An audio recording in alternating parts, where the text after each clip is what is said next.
tree.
Such a distinguished audience and for such a necessary cause, one shouldn't experiment too much. So I'll just tell you one or two things which have already formed and have made complete entities in my mind.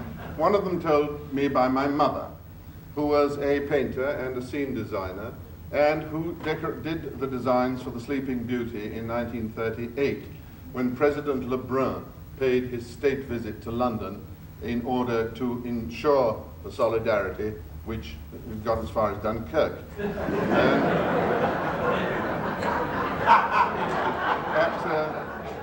At the gala, my mother was told that together with Constant Lambert and Dame Ninette de Valois, she was to be presented to Queen Mary, who came, of course, not alone, but accompanied by several ladies, including one, I don't know now which one it was, but I think it was the Grand Duchess of Teck, Pless, Nassau, Gotha, Coburg, and Mecklenburg-Schwerin, who lived in Hampton Court and had a tiara which was brought out for these occasions and followed everywhere with a very strong German accent. And my mother was told that you don't look at the Queen Mother, or she was the Queen then. You look straight forward and you wait. So my mother stood, and the Queen Mary came in with her toque and went to Constant Lambert, who was at the end of the line. And my mother heard, "You have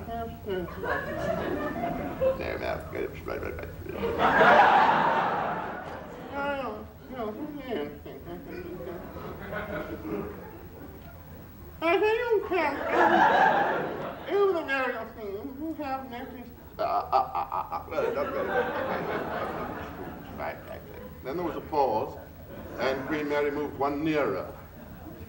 And my mother still looked straight ahead, and she heard, "You are supposed to come here." Dame Ninette said,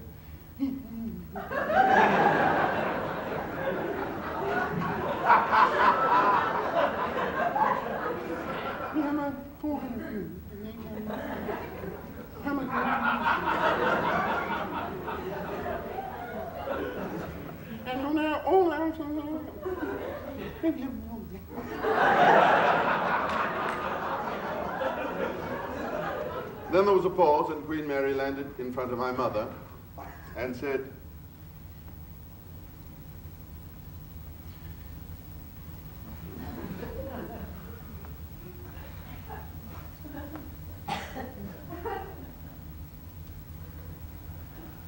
and left. So the Grand Duchess, following her, Now caught between a need to run after Queen Mary and to repair this omission, had just time to say to my mother, "What a pity about the revolution."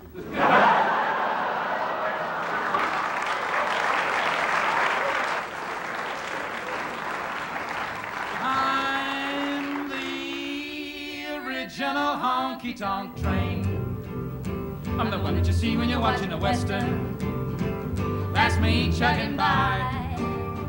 Of the ones that you see in the films on the western. I'll tell you why, 'cause no other local can ever compare with the places I've been, 'cause I've been everywhere and I never once stopped for a moment of resting. And if the fire's burning properly, the hot air ought to rise and go along a lot of tubes that are surrounded by water in the boiler till eventually it moves on down the engine's aorta out to the funnel where a cloud of smoke ensues. And now the hot air in the tubes has made the water in the boiler turn to steam. Hot, hot, hot. And the steam also rises and collects inside that large symbolic dome at the top, top, top. But if you think that now the steam is just as hot as it is gonna get you wrong, 'cause it's not, because this is where the driver opens up the regulator valve handle.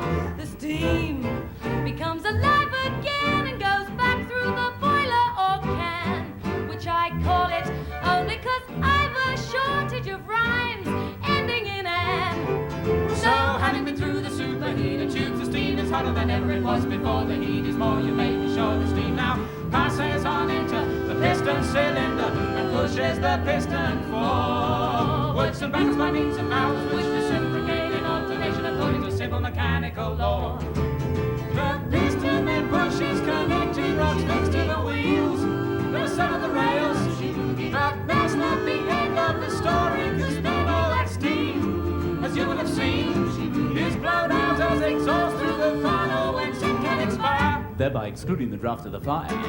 So now I'm popping some rather superfluous details which doubtless will seem to you obvious, hardly would say. The story's over in its basic essentials, the rest is merely overlaying what you can see for yourself quite easily, although I would just like to mention the thing on the front that always comes in handy when you want to catch cows. Woo!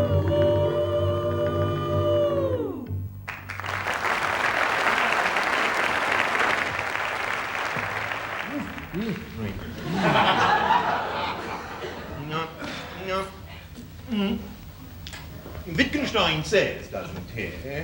Wittgenstein says, doesn't he, in the Blue and Brown books,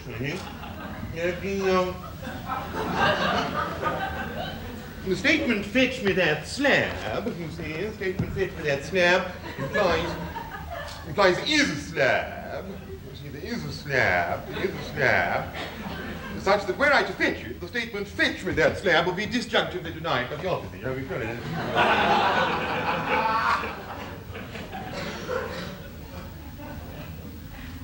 Yes. Well, it seems to me, Wittgenstein has made really rather primitive category mistake. Yeah. Rather primitive category mistake, in the sense that the unfetched slab, you see,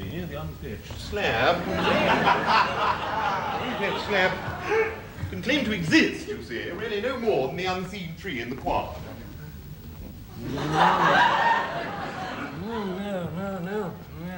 No, I think you're making a rather primitive category mistake here. Really? No, you're not. It's me. Oh, I'm terrible.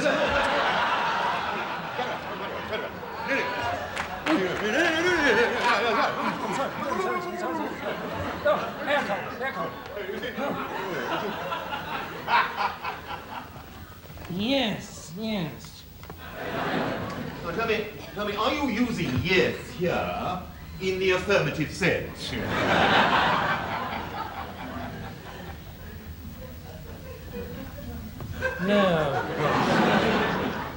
No, you see, I like the paper.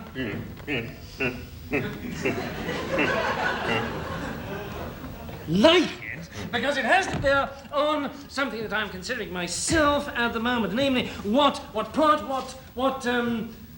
role we as philosophers have to play in this confusing, heterogeneous, confusing and confused jumble of political, social, and economic relations we call society. Yes, what?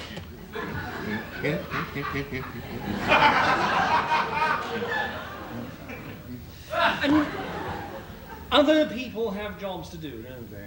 I mean, what jobs do people do these days?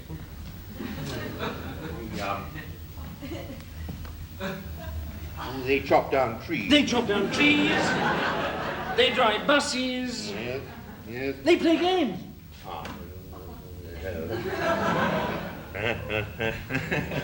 Now, we also play games, but as philosophers, Yes. we play language games. Games, apt language. Yes, yes, I'm with you. Yes. Now, when you and I go onto the cricket pitch, we do so secure in the knowledge that a game of cricket is in the offing. But when we play language games, we do so rather in order to find out what game it is that we are playing.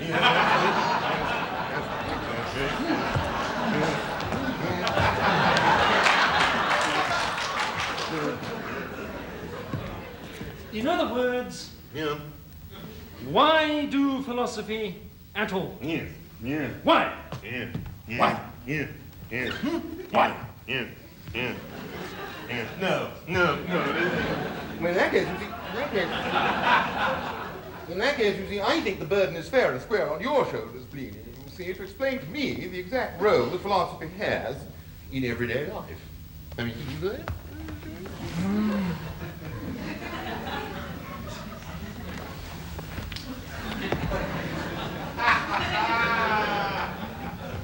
Yes, I think I can do this.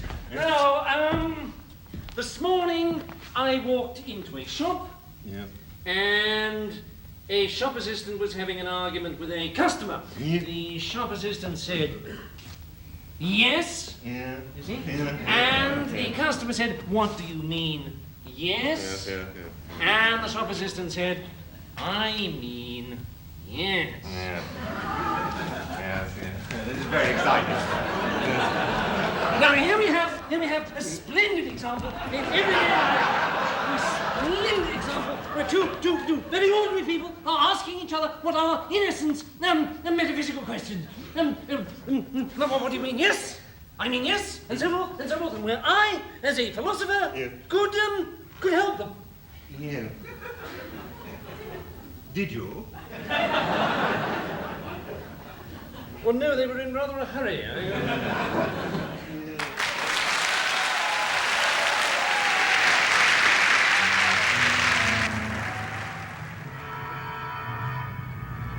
This is E.L. Whiskey from beyond the veil. From beyond the veil.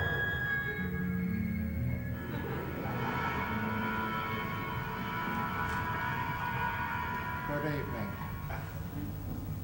It's 1 minute before opening time up here.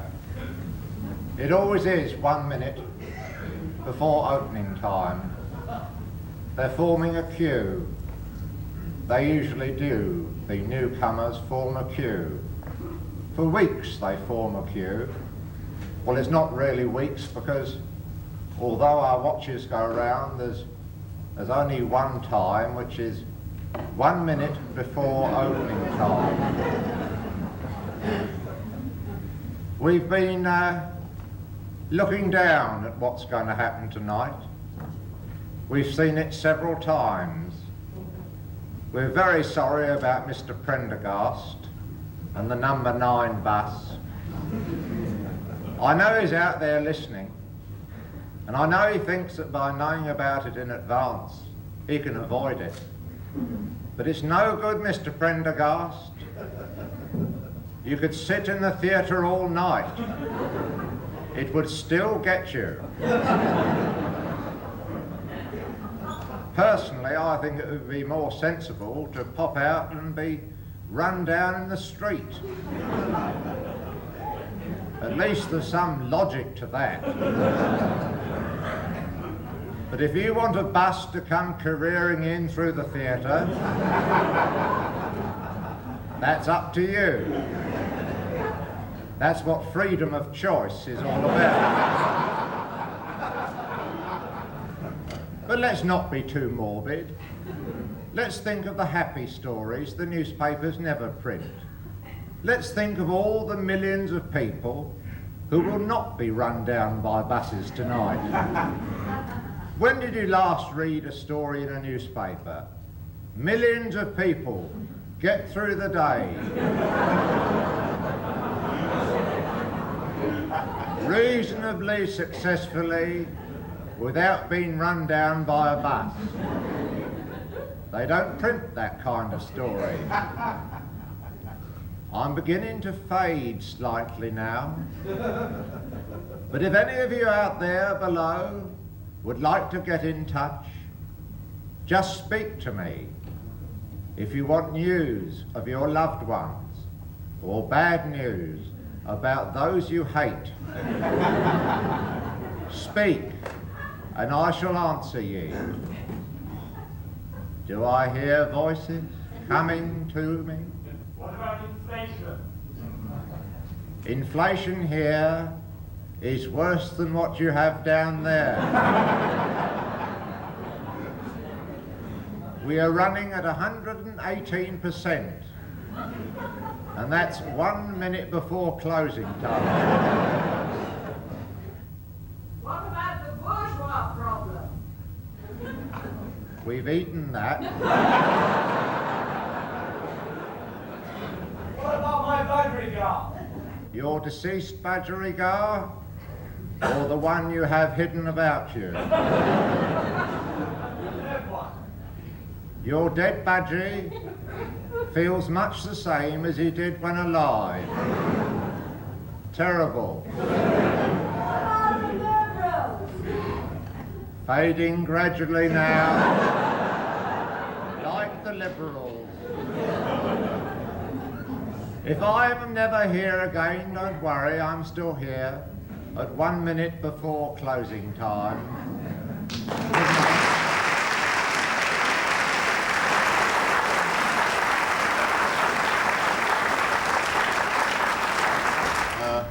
In Africa, trying to cross from the Republic of Dahomey, which has since changed its name, to Benin. It's really the whole tragedy of Africa, not all of it, but some of it, the confusion and the tragedy of Africa was wrapped up in this tiny anecdote when I was trying to get across to Nigeria, and I had rented a motor car, and there was the customs officer lying there with 1 or 2 buttons missing and a dead cigarette. And he saw me and said, "Où tu vas?" Je veux traverser la frontière. Où? I said, Nigeria, it's the only place I can go from. Tu as du feu? I said, non, je fume pas. Ah, tu fumes pas? Ah, tu fumes pas? Il faut, pour aller à Nigeria, il faut remplir une fiche. You've got to fill up a form. I said, oui. Ils sont dehors. I went and fetched the form, which was covered with fly droppings. It looked like an 18th century document, parchment like that. They also asked me the maiden name of my maternal grandmother. I didn't quite understand why. They should need that. And he went on like that. He said, "Tu viens d'où?" I said, "Je viens de Paris." Ah, de Paris. Ah.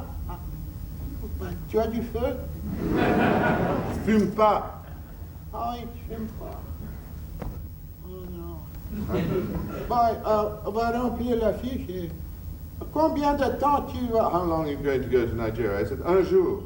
Hein? Un jour? Il faut remplir 2 fiches.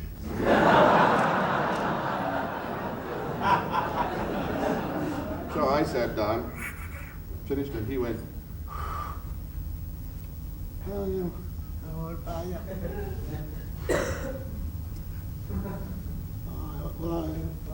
tu as du feu? I swim twice.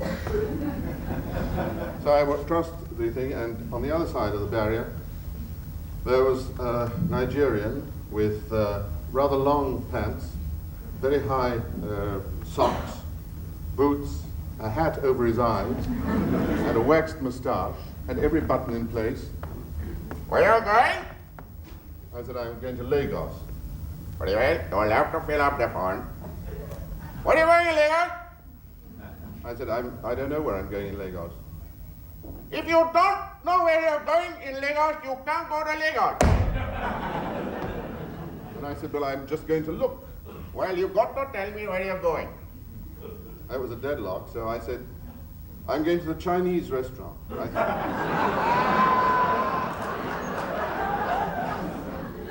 He said, where is the Chinese restaurant? I said, it's in Broad Street. Has to be one. He said, is the Broad Street in Mlolo or in Bangu? Well, I think it's just in Malolo, I say. I think you're right.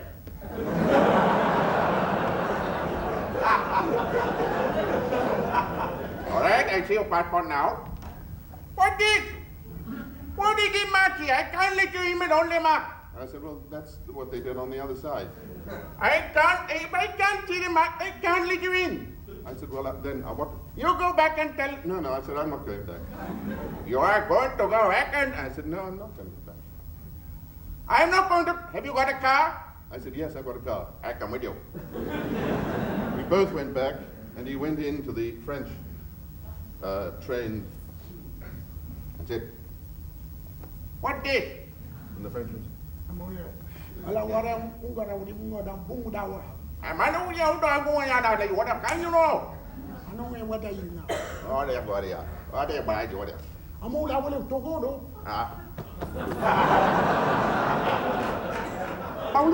Paululu.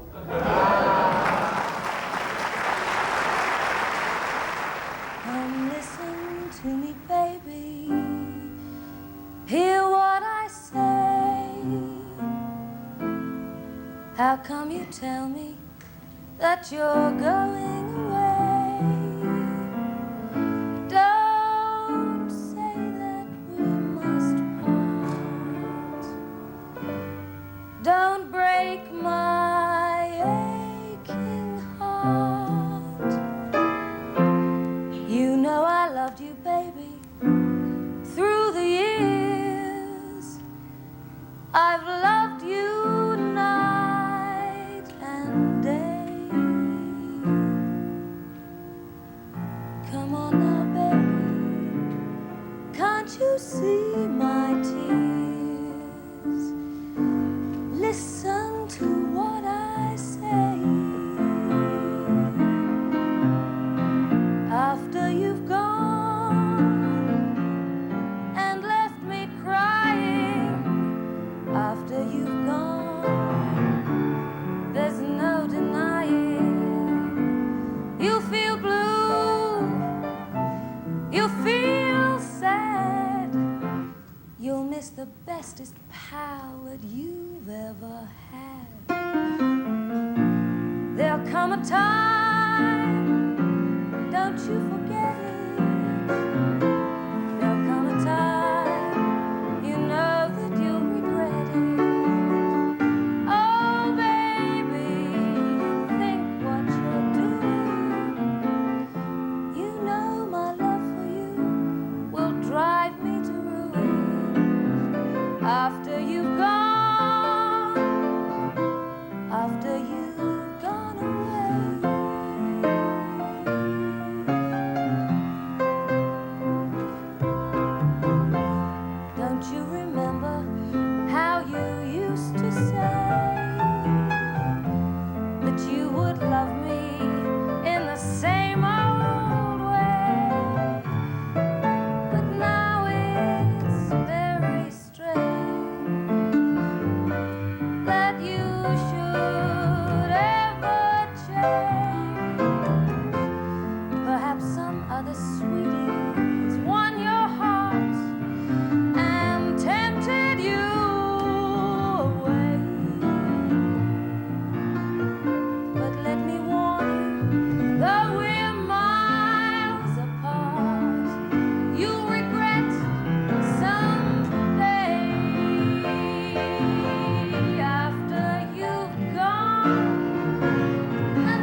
bestest pal that you've ever had.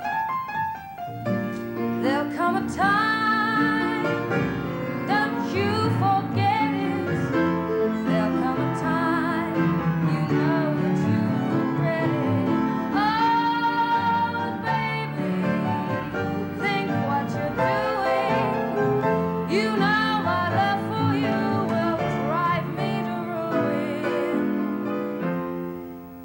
After you've gone, after you've gone away.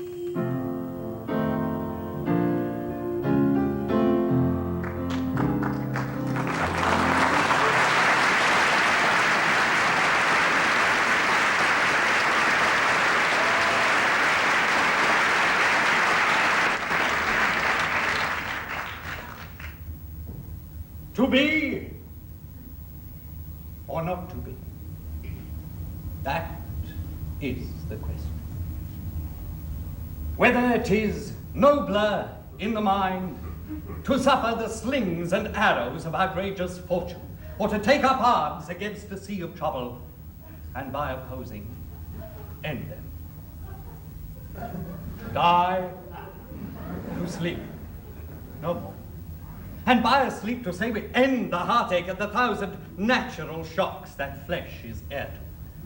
It is a conservation devoutly to be wished. To die, to sleep. To sleep, perchance to dream. Aye, there's the rub. For in that sleep of death, what dreams may come when we have shuffled off this mortal coil, must give us hope. There's the respect that makes calamity of so long life. For who would bear the whips and scorns of time, the oppressor's wrong, the proud man's contumely, the pangs of despised love, the law's delay, the insolence of office,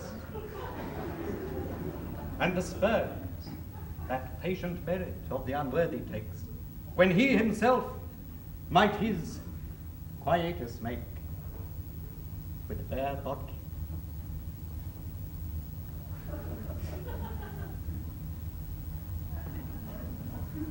Who would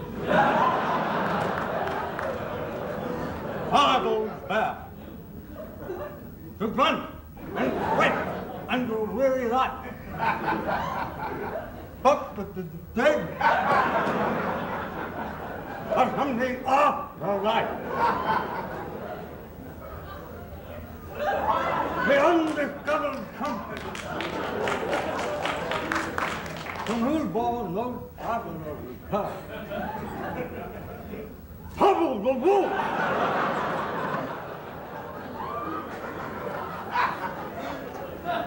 Hubble the wolf! Hubble the wolf! And make her...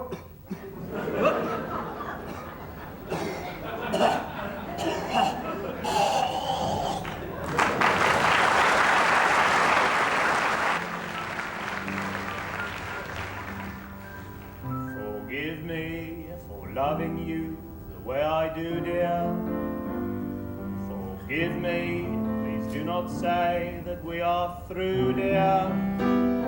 I know my manners aren't polite, and I insulted you last night, but please forgive me the way you always do, dear. Forgive me for being such a crashing bore last night. Forgive me for doing all that on the floor last night. I'm really glad that you complain. Please do not think I'm not ashamed, but just forgive me and love me like before last night. Forgive me for being sick inside the car, and then forgive me for going just that bit too far. And when you slapped my face and I saw red, to my disgrace I hit your head. And as I said, now that you're dead, forgive me for being late at your your cremation. Forgive me, I left the flowers at the station, and now I'm here, I try to shed a single tear, and yet instead I have this feeling of incredible elation.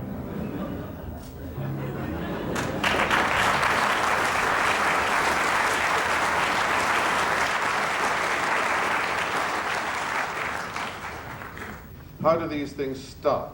What are the comic moments that occur in life which people with an addiction for comedy notice? Other people hear them but don't always notice them. And it reminded me also of a moment in St. Louis, Missouri, where I was on the road with a play, and I got home to the hotel afterwards and switched on the television, and on the local channel I was very surprised to find Sir John Gielgud being interviewed by a local intellectual.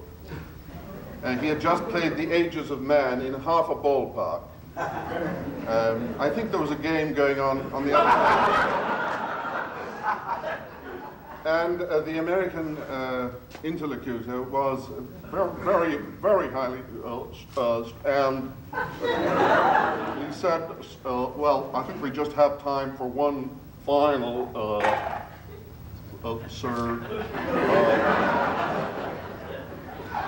Sir Gielgud. I'd like to ask you this.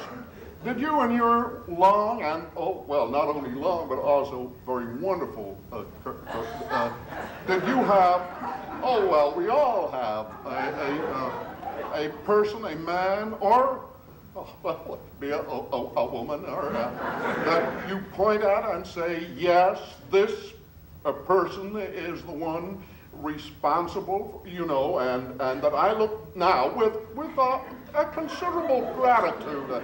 By then, John had understood what he was being asked. And he said, in the middle of Missouri, yes, I think there was someone. I remember with great gratitude at the Royal Academy, Claude Rains. I don't know what happened to him. I think he failed and went to America.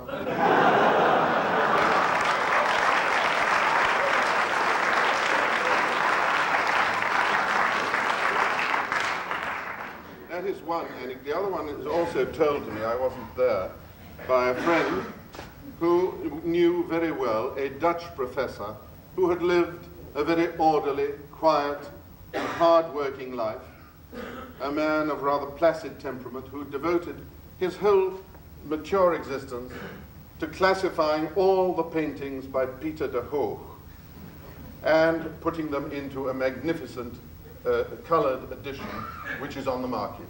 And now at the age of 62 he felt he had done his bit and was invited at that moment to a large English country house owned by a duke, and to his horror, one can imagine the horror, saw on the wall 3 Pieter de Hooghs that nobody had ever heard of or seen, and got very excited and said to my friend, but these are Pieter de Hooghs. Oh, I don't know what they are. But can I ask about them? Yes, I should ask the Duke. How does one call the Duke? You call him His Grace. His Grace. Yes, His Grace. Ordinary with the Duke, that here. So he found the Duke and said, His Grace. His Grace, these are Pieter de Hooghs. They're what? These pictures are from Pieter de Hoogh. Oh, I don't know.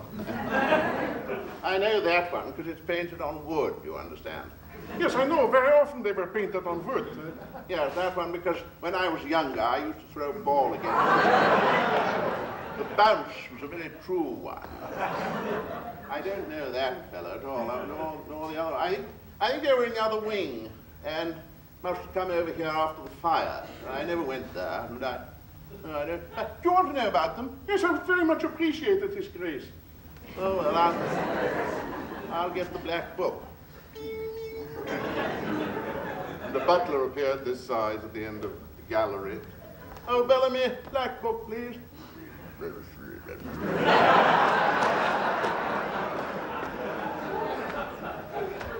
Yes, said the Duke, when the black book comes, you see, you'll find that on the frames there are little tiddlywinks, or maybe paper, I can't remember, with a number on them.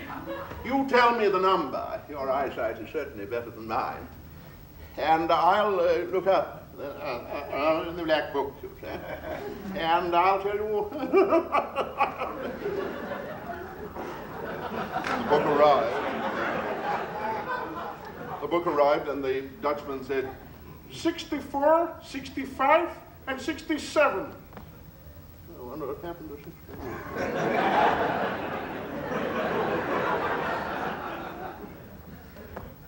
What did you say they were? Peter de Hoog. Full marks.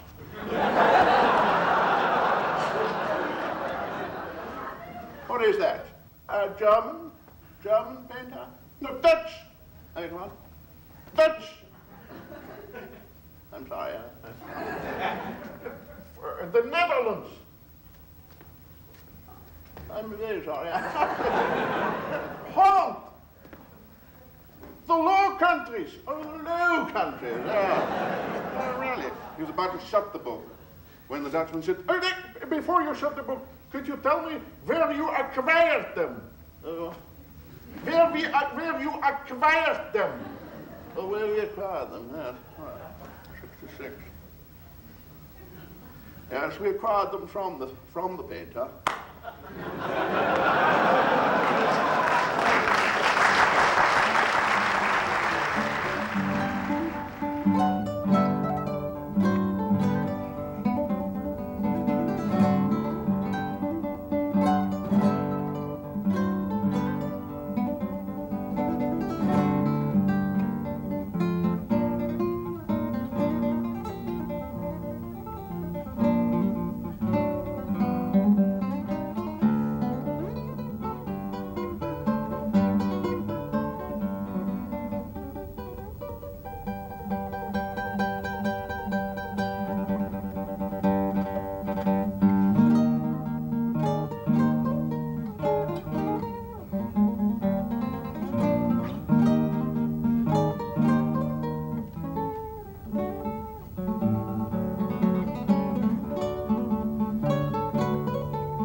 can you help me?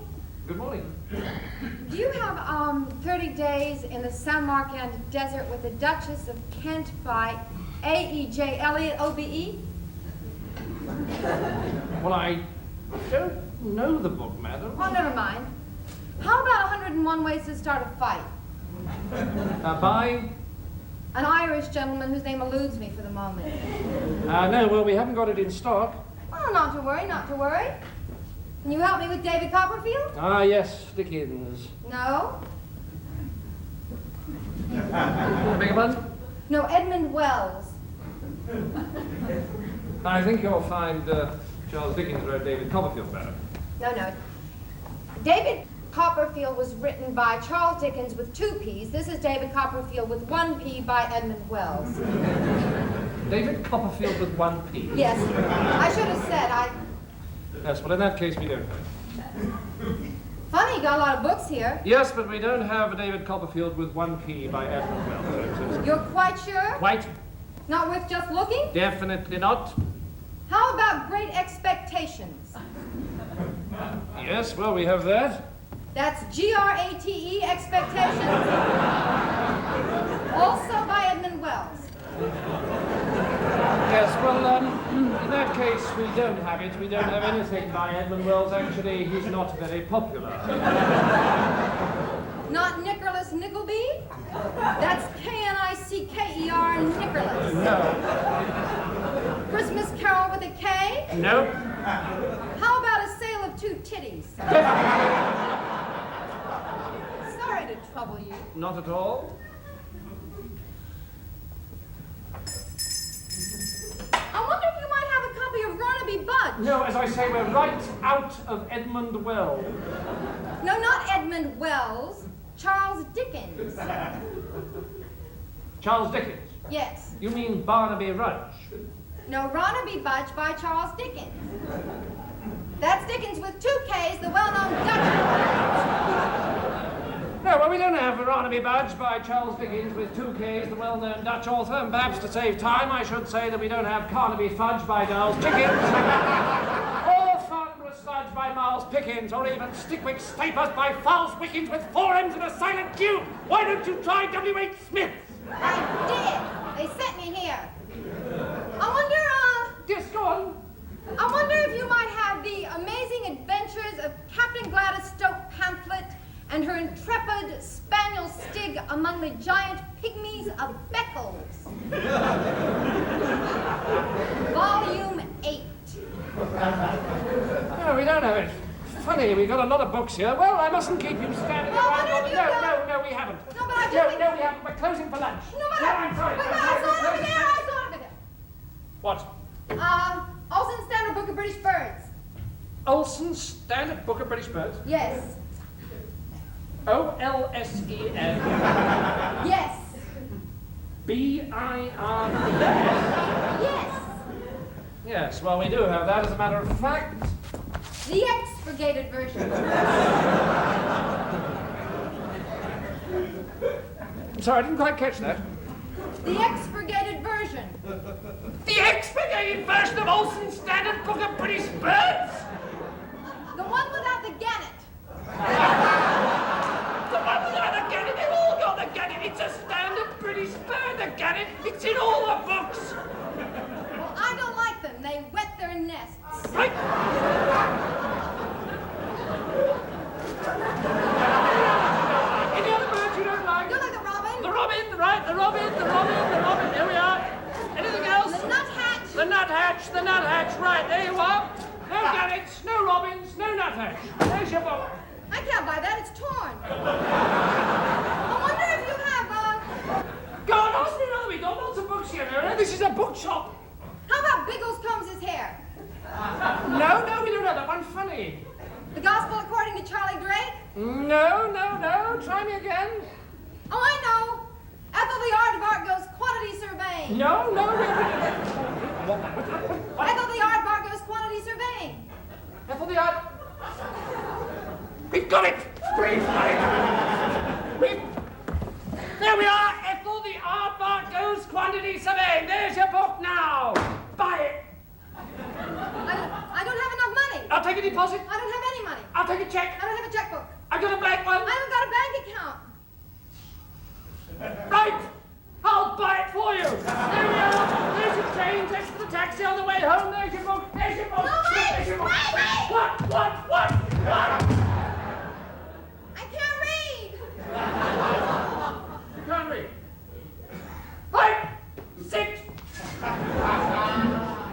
Ethel the aardvark was hopping down the Rift Valley when light was coming along.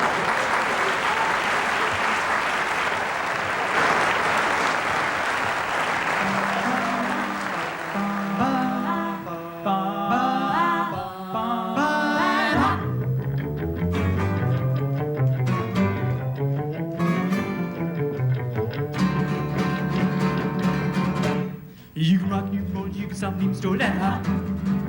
When the music is spinning, you can do the Dixie chicken and hop. Do the dance sensation and swim the nation and hop. Let's go to the hop. Let's go to the hop. Let's go to the hop. Oh baby, let's go to the hop.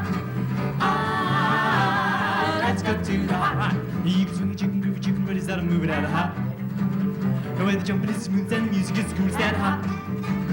All the cats and chicks can get their kicks at hop. Let's go to the hop, oh baby. Let's go to the hop, oh baby. Let's go to the hop, oh baby. Let's go to the hop, oh baby. Ah, let's go to the hop. Do-da, do-da-da-da, do-da, do-da-da-da, do-da, do-da-da-da, do-da, do-da-da-da, do-da-da-da,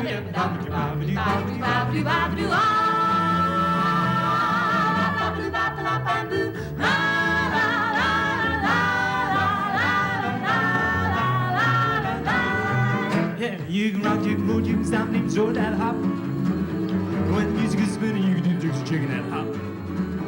Do the dance rotation and sweep the nation and hop. Let's go to the hop. Let's go to the hop. Let's go to the hop. Let's go to the hop. Ah, let's go to the hop.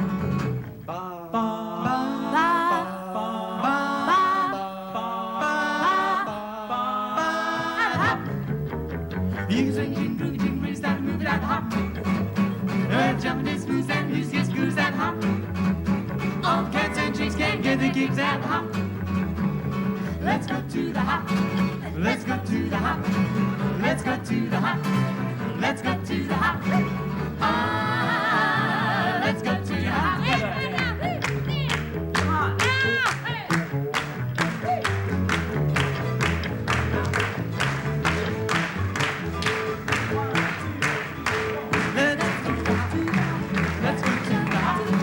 Let's go to the hop. All right now. Let's go to the hop. Ah, let's go to the hop. Let's go to the hop. Let's go to the hop. Let's go to the hop. Let's go to the hop. Ah, let's go to the hop. Let's go to the hop. Let's go to the hop. Let's go to the hop. Let's go to the hop. Ah, let's go to the hop. Thank you very much. Good night.